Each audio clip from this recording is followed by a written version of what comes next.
I don't know if it's something that like a talent I knew that I had, but I do know I'm like the classic textbook introvert, which for me means that I prefer to listen and not talk. You would probably consider like an extrovert to be a better podcast host, but I've learned that it's probably the opposite because I'm ready to step back. I want to hear rather than waiting for the next opportunity for me to speak. Hey, I'm Corrina. And I'm Taylor. And this is Direct, a podcast we created to showcase the creativity and hard work of go-to-market teams everywhere. We're here to share the stories and experiences of the hardworking, passionate individuals who make up go-to-market teams, the ones who truly make the magic happen. Taylor and I have been fortunate enough to work side by side on some incredible projects together, and now we want to put a spotlight on the unsung heroes behind some of the best go-to-market campaigns out there.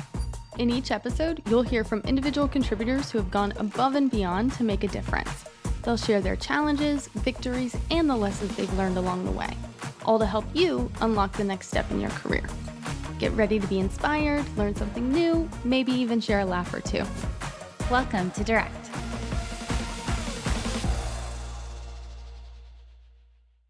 Hello, everyone. Welcome to Direct. I am thrilled to be here today with my co-host, Taylor. Welcome. Welcome, everybody. Happy to have you here. I am so thrilled that we have somebody that I am a super fan of and admire deeply. Her name is Amber Rhodes, and she is an avid reader, reality TV watcher, who also happens to be the social media manager and communications manager at a company you may have heard of, UserGems. When she's not being a couch potato, girl, I relate to that. She is spending her time growing UserGem's social media presence through employee advocacy, influencer activation, and killer memes. And she's not exaggerating at all. If you aren't following UserGem's LinkedIn, follow it. I think it's like Amber in UserGem's form. I do feel other personalities come through, but like I find myself being like, is that Amber or is that UserGem? So go follow both. Anyways, welcome, Amber. Thank you. I'm happy to be here. And I'm not exaggerating about couch potato either.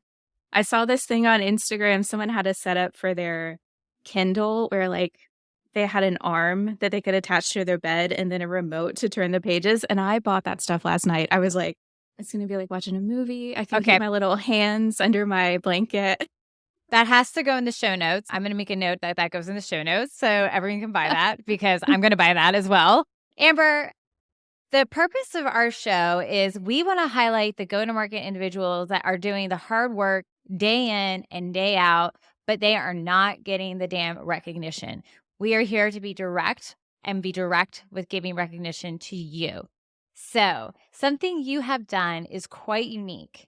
While there are millions of podcasts in the world, you decided to create your own, but yours is a little bit different. And that's the campaign and go-to-market initiative we're going to talk about today. But before we get into it, I would like to ask you a question, if you don't mind. May I ask? Yeah. Okay, so if you had a magic wand and you could change, I'm going to give you some options here on how to answer this. Either one way how you would change your job, one way how you would change your life, or one way how you would change the world of SaaS. So pick your oyster. Change my life. Okay, lovely. Please share. Okay. If I were able to change my life, I think some of it would be how I change the way that I let things affect me in my life. So the way that like the weather is, it wouldn't affect my mood. Or when something's really stressful, same thing, wouldn't affect my mood or it would make me feel really stressed out. And then also I wish that I could like pick up and move and live in all the beautiful places that I've wanted to live. And one more thing, so I have so many opinions on this. I'm one of those people who's like chronically hot. Like I'm just always hot. So if I could change the weather, it would always be 60 degrees or below, which is probably a controversial opinion. Interesting. Taylor, how do you feel about that? Oh, man. 60, okay, as long as it's sunny and not too windy. Borderline, I think I'd be a little bit warmer, but traveling, getting up and going and traveling would be one of mine too. That's amazing. Okay, thank you. All right. We are going now to get into the thick of it. Amber, you have launched a new podcast, and it is all around interviewing go-to-market professionals who are willing and vulnerable, which is very inspiring, to talk about mental health and how they cope with that generally, but also I think very specifically within the current environment and within marketing and go to professional jobs. And so I'd love to just get started and have you kind of take us through the origin of how did this idea come about and what made you so passionate to want to do a project like this?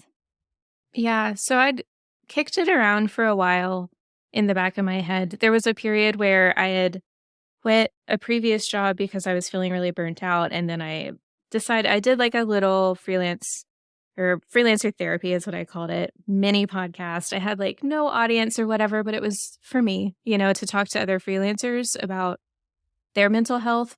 But I wasn't a freelancer for very long. I ended up working at User Gems like pretty quickly after because I worked with them as a freelancer and then got hired on full time.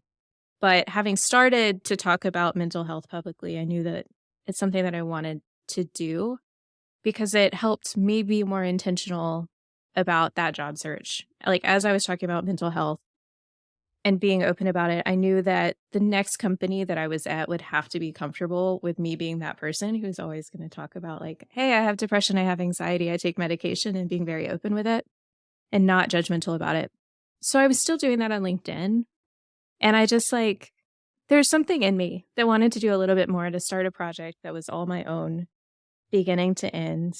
And that seemed like a good outlet for it. And then on like why a podcast, it was because I would get on these like monthly coffee chats that I would have with some people and we'd start our conversations and it would just be like, how are you? And we'd be like, oh, I'm super freaking stressed out. Like so stressed out. Here's what I'm struggling with and whatever. And I was just like, why aren't we having these conversations out loud? I think we are to a degree, but we hadn't really been digging into like the mental health aspect of it. It was always so intricately tied to our jobs and talking about like strategies that we're using or whatever. And I was like, I want to know, like, as a person, how are you doing right now as a marketer, which is such a unique job that requires you to be always on and to use like different parts of your brain. Yeah, I just wanted to know more about those people. And I just love to hear people's stories personally. Then my favorite kinds of podcasts are those like long form people just chatting and having conversations. And it's not what I intended my podcast to be. I thought it'd be shorter, but now they're like pushing on an hour long and they're just fun for me. Yeah, I've listened to a couple of the beginning podcasts that you have out, and they're so incredible and so vulnerable. You mentioned that while you were freelancing, you kind of started the original version. Did you have a lot of anxiety or worry about restarting this version while you are kind of online, on brand with a company? Maybe I should have felt more worried about it. I think that it's just it's just a topic that I care a lot about. So, I didn't ask permission. And I think in my role at User Gems, a lot of what I talk about is like, we want you to be able to build your personal brand apart from User Gems because it's professional development as much as it is personal development. It's for you, not for us. So I was just like, okay, I'm going to practice what I preach, which is that you can do that. So I guess I put it to the test. And since I'm really the only one checking people on how they post on LinkedIn and what they're doing, then I was just like, go ahead, go do it. Well, I'm impressed too at the strength and courage that you had to do that, right? That doesn't come from nowhere. I think that comes from years of you being super intentional about your own mental health and how you show up in the world with others. And I think that this was a natural fit. And I was quite impressed with your ability because interviewing is difficult. Interviewing is not easy. And I was impressed with your ease of being able to kind of disarm very easily and comfortably. I'm wondering, is that something that you knew, that talent, is that something you knew you always had? Or was it just so innate to you, the topic, that it just came so natural to you? Hmm. I don't know if it's something that like a talent I knew that I had, but I do know I'm like the classic textbook introvert, which for me means that I prefer to listen and not talk. And I think that that is you would probably consider like an extrovert to be a better podcast host, but I've learned that it's probably the opposite because I'm ready to step back. I want to hear rather than waiting for the next opportunity for me to speak. So I do think there is a little bit of like an innate skill there, but I'm not trying to disarm people. I think it's just I come from this place where I'm so open that typically people are willing to match that energy. I had a great conversation with Travis Tyler. That was like the first episode I ever did. And I had talked with him before just about, I was just curious how he got into his job. And he was telling me about like the improv work that he had done and how so much of interviewing people is being able to match their energy. And I was like, okay, I can do that, unless they're like really high energy. That's just not my vibe. But like being able to give what I'm asking, like if I'm asking someone to tell a story, to tell their experience, I'm willing to give as much as I'm going to take. So like I'm never asking someone to do too much, I hope, in that capacity. That was one of my favorite episodes, and it was one that I shared with people outside of my profession because I think it just resonated with humans. And I was so impressed because you've got a great little, me and Taylor don't have any sound bites yet, but you have a great little sound bite of how you doing. And the direction was very casual and light. And then it did take a serious tone, but it took a serious tone very naturally. And to your point, I certainly try to do that myself too. I try to be authentic and genuine. And a lot of times that gets me into trouble. Right. But I don't know how else to be. And I've found that for me, it's worth it because I build really genuine connections and really deep understanding on things that I know and things that I don't know. So I that definitely is an episode to highlight and revisit. And I think a really beautiful use case of how you just said that your intention isn't to disarm. Your intention is to be yourself and be yourself so vulnerably that somebody else is willing to be that as well. Yeah, I think like I've told this to a few different people, but I've definitely been on conversations, like I said, with the monthly chats where like, how are you doing? Not doing so well. That by the end, someone's like, thank you for being so vulnerable with me. And I'm like, that's just me. That's just my personality. Like, I will tell you that I'm going through it.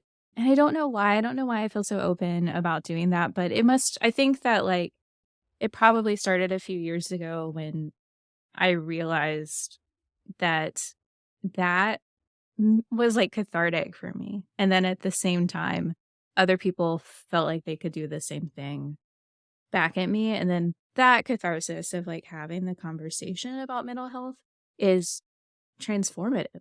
Like Right. it just makes you're just not alone anymore. Yeah, I really think seeing is believing. And so that's something I know that we're trying to be super intentional about too, right? Like Taylor and I don't want to be hidden in the shadows for our expertise or the way we are. I think we've both been critiqued throughout our careers for being what the show is entitled, direct or assertive and aggressive and, shouldn't make a point, right? So I think that people have really resonated with that too. And I hope they do through this podcast feel more comfortable, particularly females or who people identify as such, to be their whole authentic self because there's just nothing else they should be. They should bring in their onlyness to the table. Absolutely. And being able to do that work. So much of our lives, and what I loved about hearing from your podcast is that so much of our lives now, especially those of us in SaaS that continue to work from home, so much of our interaction is through these Zoom meetings, through the people that we work with most of our time and most of our days and most of our energy is with the people that we work with. So I think it's just really beautiful that you tied together that unique marketing perspective to this podcast with mental health in order to kind of break down that stigma of talking about mental health at work. Have you had anything come about since starting it that you've seen in your role at work as well? Like people opening up? Not since starting the podcast, but I have had a couple of people. So I've had a coworker who felt comfortable enough talking to me about their anxiety and talking about potentially getting on medication. I'm on medication for anxiety, and I was like, it literally changed my life. So they have had a good experience with that, and it was nice to be part of that conversation. I've had someone else commend me on, like, if I take a mental health day now, I try to put mental health day like in my PTO calendar block or on Slack. I just think that an openness about that. No, so not everyone's going to feel comfortable saying, "Oh, I needed a mental health day," but it doesn't mean that they won't take it. It just it might mean they won't say it on Slack, and that's fine. But showing that it's okay to do those things for yourself. I've had a couple of people say that it's made them feel more comfortable taking time for themselves. And I had someone say that they think I'm really good at setting boundaries. And I was like, that's great. I talk about setting boundaries. I'm not actually that great at setting boundaries. And I was like, thank you for the compliment. I appreciate that. I think that's pretty powerful, Amber, because I would say that that's probably a top-down initiative of pushing something forward like that, blocking mental health day, saying that on Slack. So the fact that not being at the C level, setting an example in a very powerful way, because mental health, like you said earlier, is still very stigmatized, is very powerful, especially when we're in this environment. I know everyone gets sick of this phrase, but we are doing more with less. We are always have been. We haven't for a while, but it is definitely increased. So I just want to give you a quick kudos for having the courage and the bravery, and probably kudos to User Gems as well for inspiring or in some way showcasing that this is a safe, psychologically safe environment to be yourself. Yeah, I wouldn't be able to do those things if I didn't know that I had the support of the people around me. My direct manager, especially, has been really supportive. And I'll say I need a mental health day, week, whatever. And she's like, go for it. I still, in the back of my mind, think, like, if I admit these things, will I be thought less of, right? Like, that's always a concern. She can't handle it. But I did actually, I had this weird moment on an offsite where I was so overwhelmed by people and sounds. I get really overstimulated. I just started crying in front of everyone in a pizza restaurant, totally embarrassing. Had to go outside. And then my manager came and talked to me, and she was like, we ended up talking about how the way, I've been able to set systems in place for myself, knowing that mental health is a problem, mental illness is a problem, so that I'm actually more efficient. Because I know these things, she never has to worry if I'm going to get things done because I've been so open about them. And because I'm so open and honest with myself about it, I'm able to work around them and set up systems around myself. And I was like, I didn't even recognize that in myself, but she did.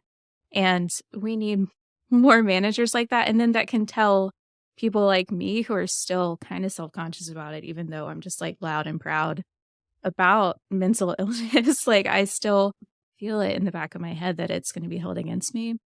But it just kind of shined a light on, there is strength in dealing with mental illness. It's made me stronger to have to work around these things that make my life harder. Absolutely. And I love that you shared that because it's so important for managers to do that for their employees, and then people who are individual contributors when they become leaders and have the space to create that for other people.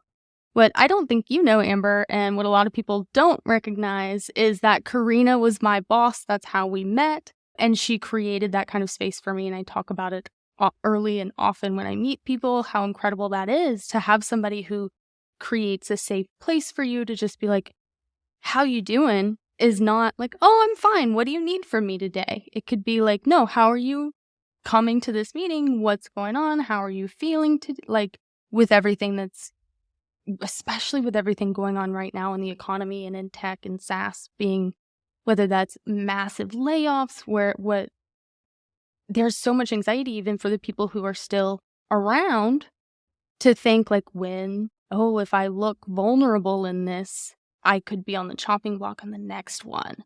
Also, one of the things Corrina recognized in me, I have a really hard time saying no to people, even if I am extremely overwhelmed, because I don't want people to think of me like, oh, she's expressing that she's overwhelmed, she can't handle this, maybe we should put someone else to give this project to somebody else. And so recognizing in two-part, amazing for you to have created that space for others as well. And I wanted to shout out Corrina just a little because she created that space for me. Now we don't work together anymore, but I'm able to create that space for others having learned and experienced that. Well, thank you. I certainly didn't prompt her to say that. I'll pay you later, Taylor. But no, she's right. And I think too, it's like what people are missing today with managing and creating that space is like understanding the differences in people and accepting that, right? Like Taylor, Amber, we've all had different upbringings. We've all had different cultural backgrounds. Like we all have different ambitions, and those can change. And so it's important to also check in with your people that are reporting into you about, has anything changed? Has anything occurred? And adjust and tailor to that. I mean, people can say all they want that they're a people forward company, but that's how you can be a people forward company.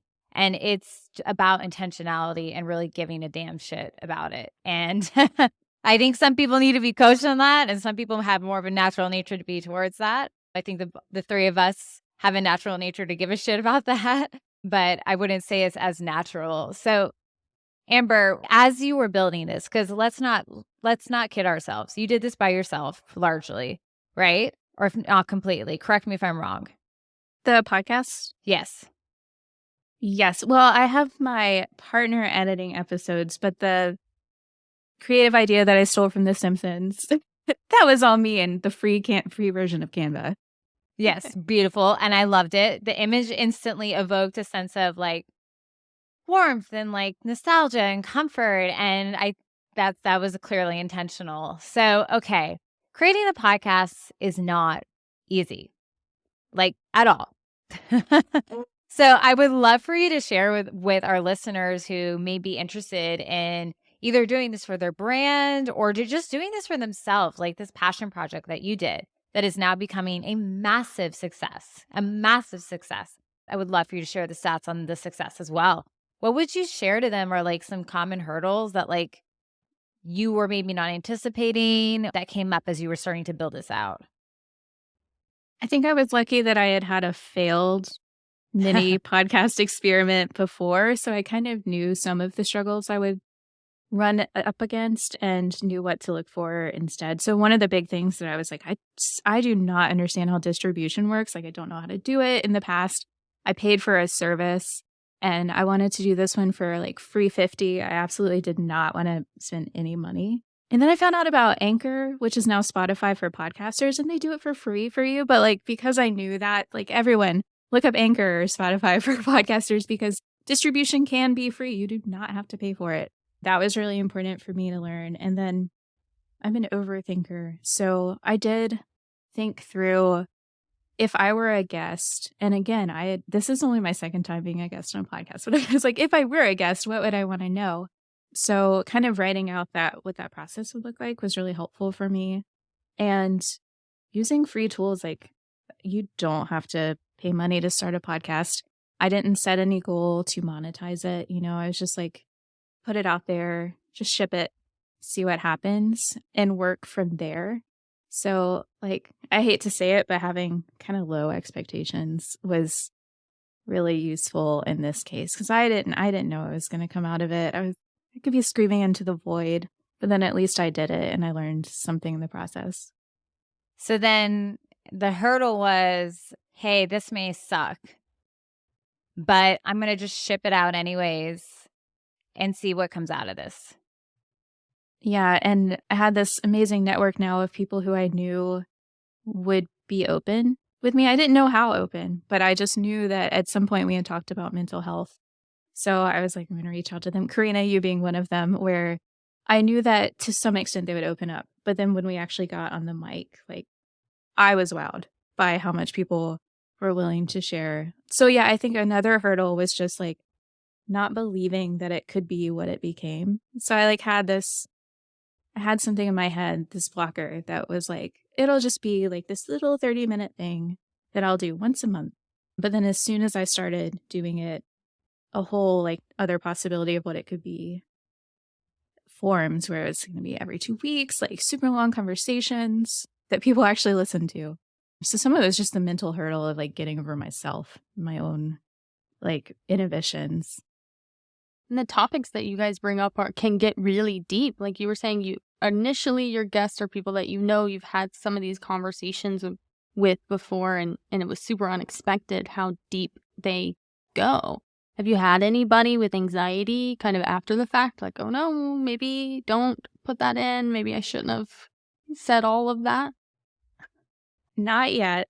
I have had someone who does not want to listen to the episode. They were just like, send it to my coworker. She'll listen to it, but publish it anyway. Like, I think that it's hand raisers. So the first few guests that I had were people that I reached out to. After that, I have not done any like recruiting or asking. They've come to me and said, I'm Wow. ready. And that has, I think, made the difference. So I'm not begging people to tell their story. They're like, I'm here and I want to do it either because I feel inspired or it's the right time. Well, and I think how impressive is that, Amber? Because the span of you launching from the span of somebody reaching out, what is that time frame? When I put out like that first episode, it had been a month since I decided that I wanted to do it. Okay. So, yeah, like idea, materials, interviews, kind of all scrunched within the first couple of weeks. And then after, Travis's episode was exceptional. So people right away, I got like 4 or 5 people who were like, I want to be on this thing. For Travis, after the first episode. Wow. Yeah. Wow. So you already had instant inbound after one episode. Yeah. And now I just have to tell people like, this is a fun thing for me. I don't want it to stress me out. So I'm like, oh, we're actually like, I have enough recordings right now. I'm doing one right after this where it'll take me through the beginning of August. So I'm like, no more interviews for a while because I want it to continue to be a catharsis and something that I enjoy and not like a job. And I'm so lucky that these people came in inbound because then the conversations feel like I'm not asking you for a favor. Like we're doing this together. It's in service really of them. Yeah. And so you mentioned setting boundaries and protecting your mental health, considering how the popularity of people wanting to come on to the podcast. How much effort, how much time, how much of your energy is it taking to kind of produce that podcast at the cadence that you are? And how are you setting boundaries around that? Yeah. So again, I got really lucky that my partner is willing to do the like background of editing and stuff because I don't want to have to listen to like all the little bits and pieces and coughs. And apparently I move around and like hit my mic a lot. Like I don't want to hear all of that. So my partner who's non-binary, they take care of it. That is like 2 hours an episode maybe that I don't have to worry about. And then I'm so used to building systems now as a social media manager that like I created my templates, right? Like I created my templates. I have my Notion page. I have everything set up so that it's a pretty low time commitment. And what I don't actually know what I want to come out of it, but I think I eventually want to be able to like put out higher quality episodes without having to spend my own money. So if anyone wants to subscribe in some way, like let me know. Give me $1 a month. That'd be great. But I don't ever want it to be something that feels like a chore. So having those systems set up ahead of time, understanding who I am as a person, where if like I feel overwhelmed, I actually shut down. I just won't do anything. It's helped a ton. It's to have that extra help and then to have the things in place for future me who I know is liable to shut down and be like, oh, I don't want to handle this anymore. Mm-hmm. So this is something that I personally have been struggling with. And I actually would like the two of you's feedback on it because, but it's of course specific to you, Amber, because it's relatable. I feel that I have a lot of like coaching and just inspiration. I feel like I do a really good job of seeing strengths in others and lifting them up to be their best selves. But I've found it challenging to want to monetize that because it kind of goes against like my core belief of just who I am, of like, we should just all be this way to each other, right? So what you started to say around monetization, obviously that would help you scale. And what you're doing is important. So I think it is important that it scales in a way that's healthy for you and still fulfills you. But I'm curious if you've also had those thoughts of, this is such a beautiful, natural gift that I'm giving. How do I then make this huge and maybe even start to make money off of it? Yeah, it's tough. I like at its core, I don't believe in gatekeeping mental health conversations. So I would never fully put it behind a paywall or anything like that. But I do want to be able to put out the highest quality product possible. It's just the perfectionist in me. And then I think like it's what we deserve. If we're going to have these conversations and people are going to listen to it, then like I bought this mic for myself so that I could do the podcasts that I do for free. And that's fine. Like I did that as an investment for myself. But what more could I be doing? And I actually, like, now that you asked that question, it is like, do I want to take money from individual contributors? Because we do have this creator economy right now where who should really be paying for this is companies, right? Oh, Like, and 100%. if you run a company, hit me up. Like, I will take your money. I'm I'm not overselling out for like the message of mental health and wellness, but not totally selling out. But No, I get it. It's not facing use my name. But yeah, like it does seem like it has to be a groundswell for these conversations that are uncomfortable, that make people uncomfortable. It does have to be free or like be listener supported first to get the attention of the people who can actually make the change. Yeah. Well, I think that you definitely made a great point there. And I do encourage companies to reach out to Amber and be a subscriber or an advertiser on her podcast because this is needed and you guys are lacking resources. So this is a great resource. When you say better quality, in my mind as a listener, don't think about needing better quality of your podcast.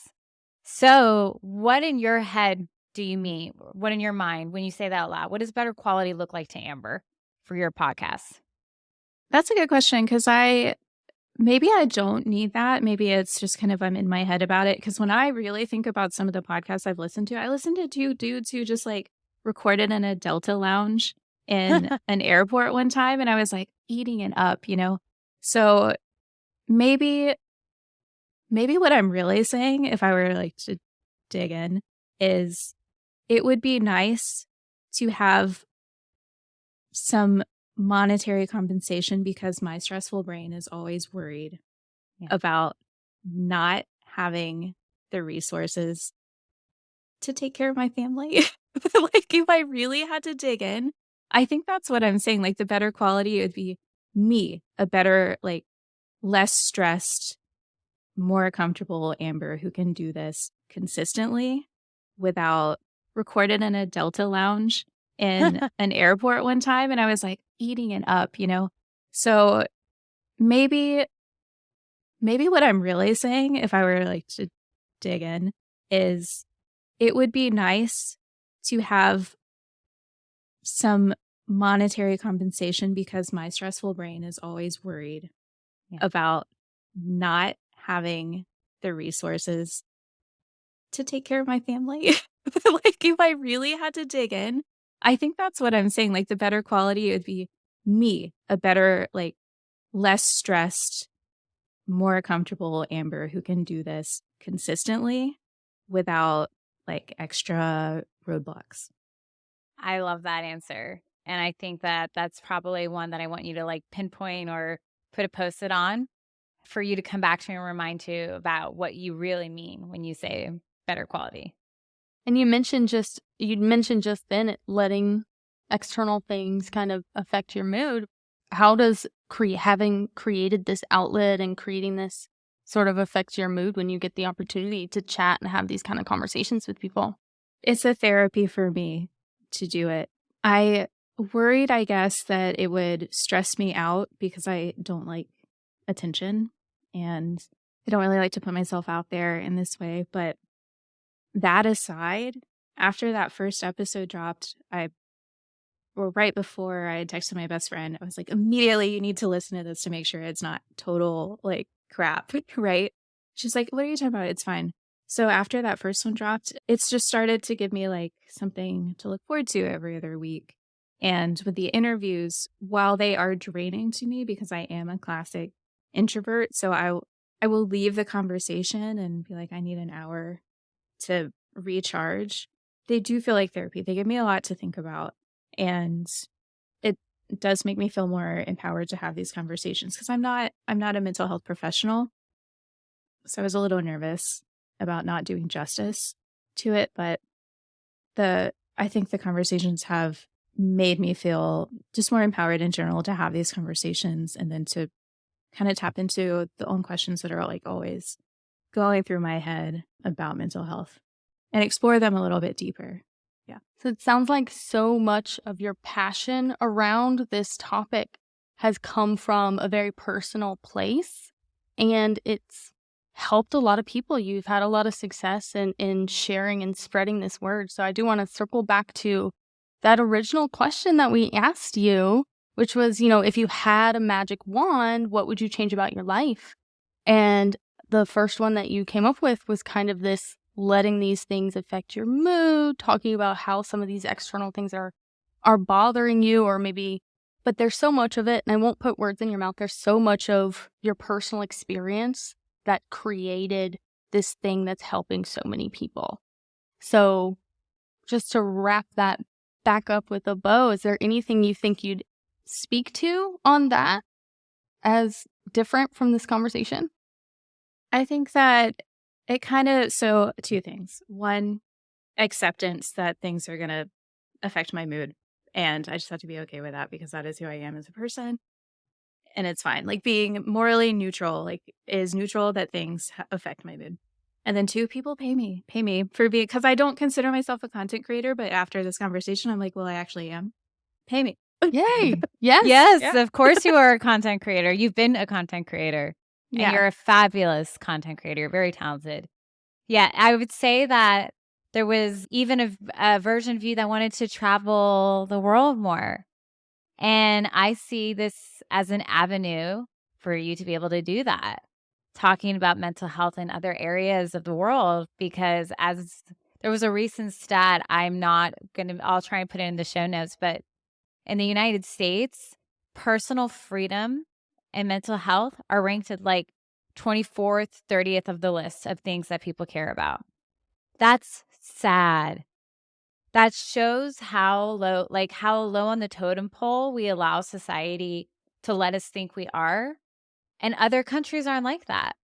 And it might be very powerful to have you get what you want out of your life, which is to spend more time around the world and remove some limiting beliefs that you had that maybe you couldn't do it, and that maybe other people have, that they couldn't have a mental healthy life the way that some people do in Finland, as an example.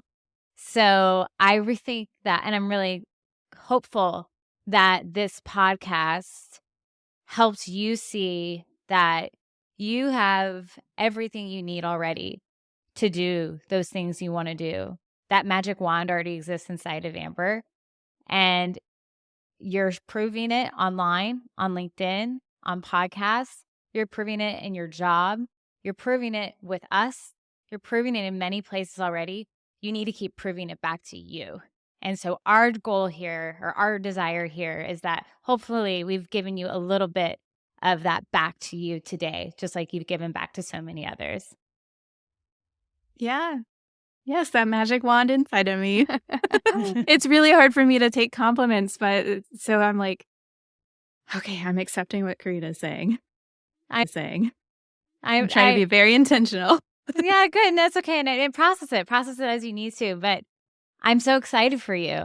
And I literally and one of your biggest cheerleaders and will continue to be. And I think Taylor is too and will continue to be as well. And we personally wanted you to be the first guest on this podcast. So thank you so much for joining us as our first guest. We are so happy to have had you on Direct. Yeah, thank you for having me. I didn't know I was the first when you asked, but thank you so much. Thank you, Thanks. Amber. We'll make sure to leave all the fabulous show notes and the details about where you can get Amber's podcast and all the incredible stuff she mentioned today. Thank you for all that you do, Amber. Talk soon. Yep. Bye. Bye. Thanks for listening to this episode of Direct with Corrina and Taylor. If you enjoyed what you heard in today's episode, please give us a follow, maybe even a 5-star review, wherever you listen to your podcast. And if you know someone that you'd like to spotlight, or if you want to share your own story, visit us at motionagency.io/direct. We'd love to hear from you.